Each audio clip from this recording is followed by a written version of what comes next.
All right. Just wanted to start this off by pouring out a little liquor for Grumpy Cat. Pouring it out. R.I.P. She dead. Wow.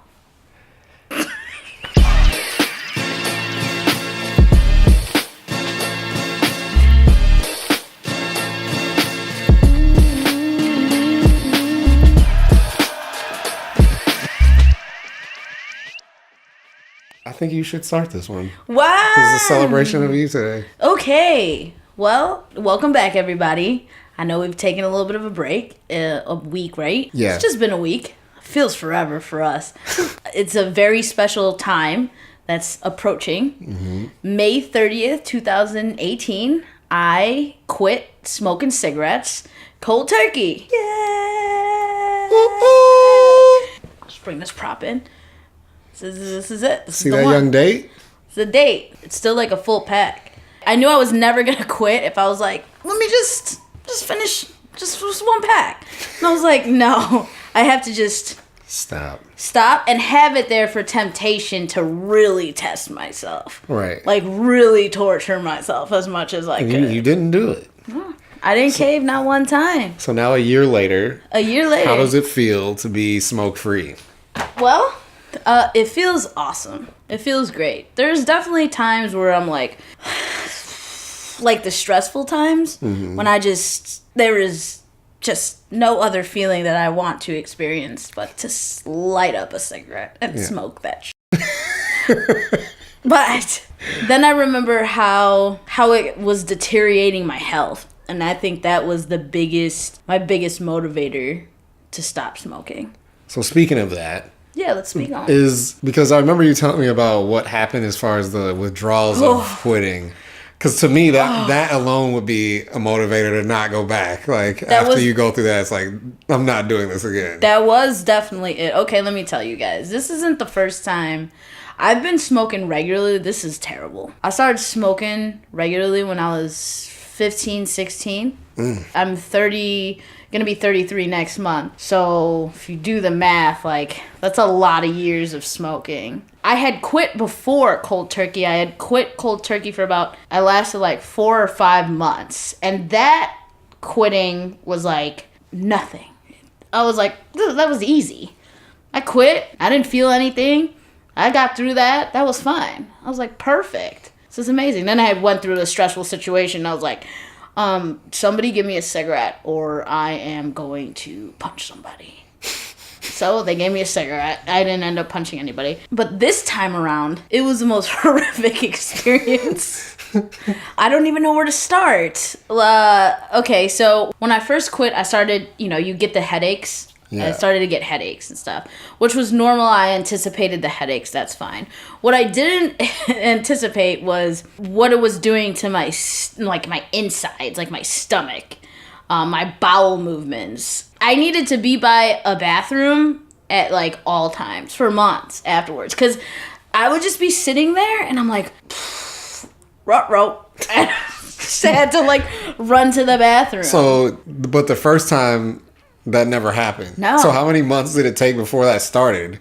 Or like how long was it before that started even happening? No, it was happening right away. But the first time it didn't? No, the first time it didn't. Yeah, I don't know. I have no answers to that whatsoever. And that's because a lot of people are afraid to go off cold turkey because that does, I was reading a lot about it, that does happen. It didn't happen to me the first time. So I was like, okay, I'll be fine. I don't need like gum or patch. I don't need any of that. I'm just going to do it and just mind over matter. I wish it was really just my mind, but my body was like expelling these like toxins and I couldn't do anything about it. Yeah. It was terrible. How long did that go on for? Months. Damn. Months. Like, solidly probably the first 3 to 4 months. What? Yeah.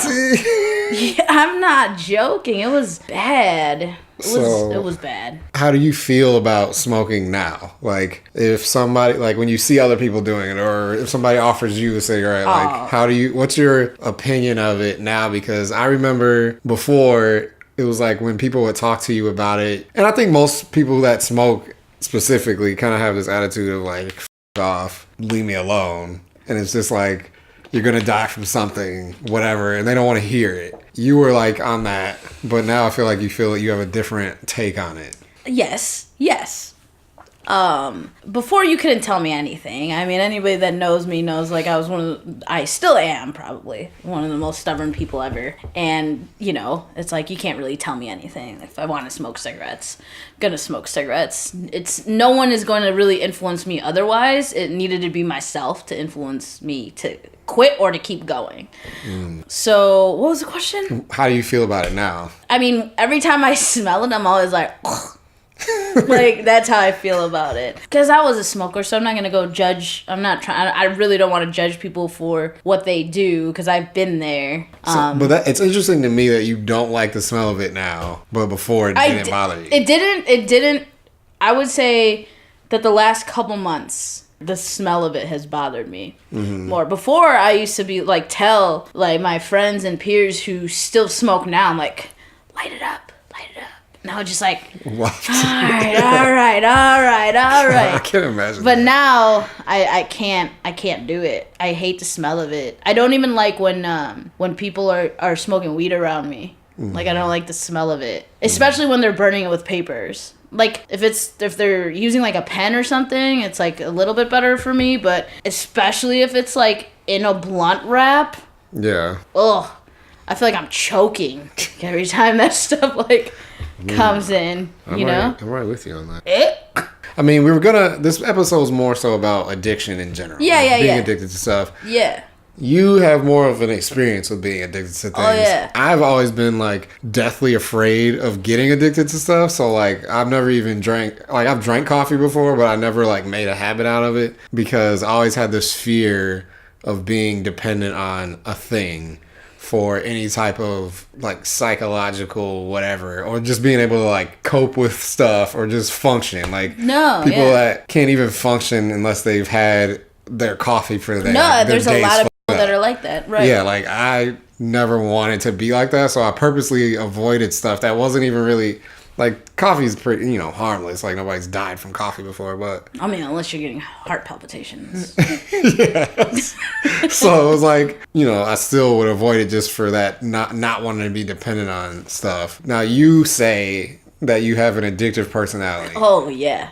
Is this something that was like diagnosed to you, or you just say that you just feel that? No, I don't need a professional to tell me I have an addictive personality. Or I just do. It's something that I've had forever, I feel like. And like, we understand that addiction is a big thing, so we don't want to be insensitive about addiction whatsoever, or try to make light of it. I'm just discussing my own, experiences with addiction and stuff like that. And for me, I have a very addictive personality, and that goes across the board for like just things. So what other things would you say you've been addicted to? I was definitely addicted to gambling at one point, and that's something that runs in my family. The thing is, I'm like a self-aware addict. Where like I'll recognize it, and then I'm like, do you wanna, it's like a fork in the road. You're like, well, you have a decision to make. Are you gonna go down this road of addiction, or are you gonna try to like combat it?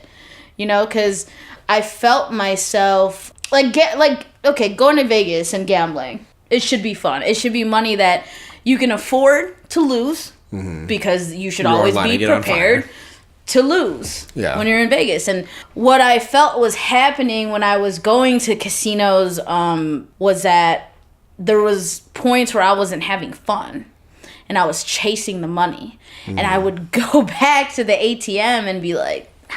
Because you didn't want, was it because like you couldn't deal with like losing? Yeah, and I was like, I'm gonna get it. I'm gonna make this back. And it was an addictive, personality. And that's when I was like, okay, I need to stop it. And I stopped doing that. Now when I do go to Vegas, like I still gamble, but I have control over it. When I was like gambling in an addictive way, I didn't have the money to blow. I had no business even going to the casino now. But now I do have business going to the casino, but I'm a lot smarter with how I gamble. So when you like in gambling, because I think that's a different way, like a different type of addiction than like smoking, because to me smoking's like a thing people do to cope with like stress per se. Yeah, but that's like what gambling's different. Like you don't, I'm stressed out, I need to go gamble. That is, but I mean, people do deal with stress with gambling. Really? Yeah, that's one of my dad's happy places. Like it makes him happy. That's his de-stressor. Because I was just raised like you don't do it. Yeah. But never really explained why. And I think it was just because like my parents kind of just thought it's set up for you to lose. Like you're just literally burning money. So they never were like, they were just like, don't do that. It's like stupid. Like when I finally like sat down and tried to do it, I was like, all right. And I fell into that rhythm of like, oh, maybe next time. You were winning though. Maybe, yeah, exactly. Because you win a little bit and then all of a sudden you're like, oh, I have no money left. And then I got to that point where it was like, if I go to the ATM, like if I just play like $10 more, just a little, I'll pay like $20 more. And then all of a sudden I was like, dude, they're getting me. Like I'm falling I'm drinking the Kool-Aid. I mean, look, like I'll tell this story of like why you can get addicted to something like this. So one time in Vegas, it was one of the craziest wins I've ever had. And how can you forget or not want to recreate winning $11,000 in less than 15 minutes? Yeah, you're definitely going to want to go back and do that. You're going to want to go back. So I had put a black $100 chip, right, on 17. I was there with one of my friends, and we put it in there, and then we just like... We walked away from the table, like, looked up at the sky, and was just like, da-da-da-da-da-da, on black 17, and then it hit $3,500 in one spin. Damn. And, like, we had this rule to not take the chip off if it wins, so we just let it ride, and then we played other numbers or whatever. Hit again. Another $3,500 in 2 spins. That's like less than 5 minutes, okay? Damn. So we had $7,000 in 2 spins. And then it just kept hitting our numbers that we were playing inside. And by the time we were done, was like $11,000. So that was like one of my greatest Vegas stories. There's a lot of those that happen. So it becomes this like, that was... It's like a high. Exhilarating. Well, I guess it kind of is like drugs in that way. Yeah. Because it is like a high to be like, that's the shit. Just to get handed that much money like that fast. And when they're stacking up like black chips or even get to the purple one, you're just like, wow. Yeah, but like, obviously like gamble responsibly and all that stuff. I feel like this is such a shaky episode because we're talking about like things that are so shaky. It can be like shady to me when you're talking about somebody that's addicted to like something chemically is a little bit different than psychological addictions, because you had asked me like, have I ever been addicted to anything? And I thought about it and I immediately went to like, smoking or coffee or drugs, like, which was no. But I was like, I think, the internet or like my phone or whatever. Oh, yeah. Definitely is an addiction that I have to a degree, because I don't think it's so bad where like if I don't have my phone, like I'm having a panic attack, but it is like a conscious adjustment where I have to be like, all right. Like, do you look at your phone like first thing in the morning? Yeah. Like I get up and look at it, and even like right now, like my internet is off and it's like weirdly quiet in my house. And I'm like, I don't know what to do with my hands. What do I do with my hands? And like, it kind of makes me look around my house and be like, I don't even have anything to do that doesn't in involve here. Like, my house is so like basic and plain, and I'm like, I need to just go outside, I guess, But it's really easy for me to shift from that. Like once it's cut off, like I can just move on. So I don't think it's that horrible of an addiction, but I do think it's a psychological thing. I think there's certain like other things with like weed, for example, like it's not a chemically addictive thing, but I think it becomes like a psychological addiction for some people sometimes because it's just like a habit. Bro, like you and I like think the same with that, and there's probably people that are gonna like roast us in the comments, and that's fine. But I feel the same way. Like a lot of people are like, oh, you can't be addicted to weed, and I'm like, I'll call bullshit. I was like, because to me, if it's something that, I mean, I don't have any issue with it, but to say that there's no addictive factor to it, there are people that are addicted to it. Some people are like, will literally be late to something because they have to smoke before they go do something, like a movie, for instance. Like they will literally just be late because they need to hit the bowl first to go do that. I've experienced that myself. Like, been late to movies because people want to be smoking blunts before the movie. Yeah. And it's like, to me, if you have to do something every, like, day, it's... Or multiple times a day. You're reliant on it. Yeah. You know, if you're, like, in a panic because you can't... And that's how I was with cigarettes. Mm-hmm. It was like, oh, no, I gotta smoke real quick. No, not yet. I gotta smoke real quick. And it's like, to me... That's no different than, you know, hitting a vape pen or the same thing. Now that you've been on both sides of the coin with this, do you think that it's easier to go through life with the vice that you can use as a de-stressor, or do you think it's easier to have the freedom to not be attached to the vice? Easy to have the freedom to not be attached to the vice. Because, like, now when you're stressed out, like, you don't have the cigarette to smoke, you know what I'm saying, to calm down. You just have to, like, deal with it. Right. But you would rather have that than just, like, have this easy thing to calm down. Yeah, because it affected your health. I mean, it was affecting, like, my blood pressure was elevated, all of that stuff. It was definitely, like, messing with my stomach and stuff, and I definitely don't want to go back to that. Yeah. Now it's like, if you know that you have addictive personality like myself, I try to channel that into positive things that I can not be addicted to, but de-stress with, you know, like walking my dog. I'm in a bad mood if I don't get to walk my dog. Yeah. So I guess it's my new, like, smoking cigarette. I mean, because I think a lot of people end up getting into, like, fitness. Like, if they're addicted to, like, say food was their thing that they coped with, like, they get super into working out. And if they don't even work out, their day is messed up. Totally. I feel different lately. Like, I just feel like I'm just, like, living life and allowing things to happen, but, like, staying focused on my goals, if that makes any sense. Like, I'm happy with myself. Was not smoking, like, a catalyst that propelled this thing that ended up giving you this clarity? I think so. It's no secret, I've talked about this on the vlog before, that, you know, I went through a breakup that was extremely transformative for me. And through that, I learned so much about myself, about what I wanted to do.